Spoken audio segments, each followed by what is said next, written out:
નમસ્કાર, આપ જોઈ રહ્યા છો સ્પાર્ક ટુડે ન્યૂઝ। જાફરાબાદ તાલુકાના નાગેશ્રી ગામે આવેલા પૌરાણિક ચારધામ મંદિરના પરમ પૂજ્ય યોગીરાજ બાપુજીની 50મી પુણ્યતિથિની ભવ્ય ઉજવણી કરવામાં આવી હતી। જાફરાબાદ તાલુકામાં નાગેશ્રી ગામે આવેલા બાપુજીની 50મી પુણ્યતિથિ ઉજવણીના ગામના કપોળ વણિક મહેતા પરિવાર કરી હતી। અલગ અલગ શહેરોમાં વસવાટ કરી રહ્યો છે, જે મુંબઈ, રાજુલા, સાવરકુંડલા, પુણે સહિતના શહેરોમાંથી આવી અને પૌરાણિક ચારધામ યાત્રાના પરમ પૂજ્ય યોગીરાજ બાપુની 50મી પુણ્યતિથિ ભાવભેર ઉજવણી કરી હતી।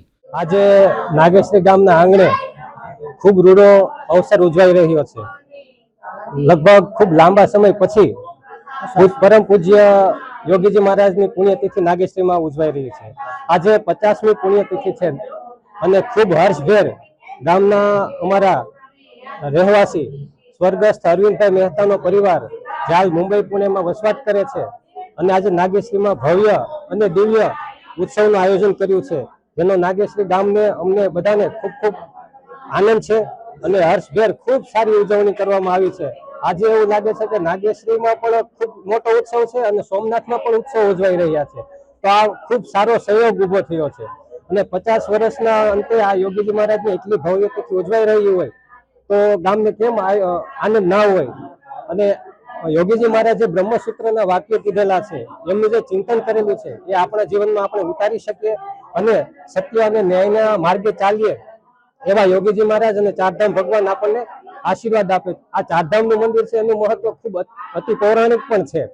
અહીંથી જે સંતો મહંતો જુનાગઢના માર્ગે, જમીનના અંદરના માર્ગેથી જતા એવી પણ કથાઓ પ્રચલિત છે અને એના અવશેષો અત્યારે પણ મળી આવે છે। અને આ ચારધામ મંદિરમાં મુખ્ય 28 દ્વાર છે અને 130 ઉપર મૂર્તિઓ છે।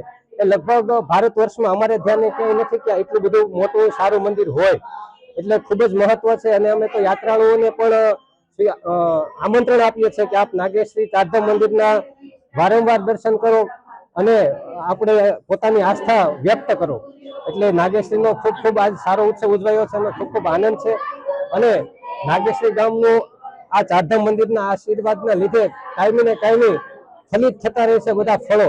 અને યોગીજી મહારાજ અને લાલજી મહારાજને એવા આશીર્વાદ છે કે નાગેશ્રી ગામનો ફરી ખૂબ સારો સમય આવશે, કારણ કે વચ્ચેના 40-50 વર્ષમાં થોડું જે પેલા એવું કહેવાતું કે નાગેશ્રી ગામ એ 42 ગામોનું મુખ્ય મથક હતું, અહીંયા મોટા વ્યવહારો ચાલતા, એ ફરી આ પૂજ્ય સંતોના આશીર્વાદથી થવાના છે, એમના આશીર્વાદ છે એટલે થશે જ। અને આજે એવું લાગે છે કે આ વસ્તુનો શુભારંભ આજથી થયો હોય એવું આપણે માની શકીએ, કારણ કે ભગવાન સૂર્યનારાયણનો વાર છે રવિવાર અને આ દિવસ ખૂબ જ શુભ કહેવાય। અને સોમનાથમાં પણ આવો આજનો જ દિવસે ઉત્સવ ઉજવાઈ રહ્યા હોય તો કંઈક ને કંઈક સહયોગ તો છે।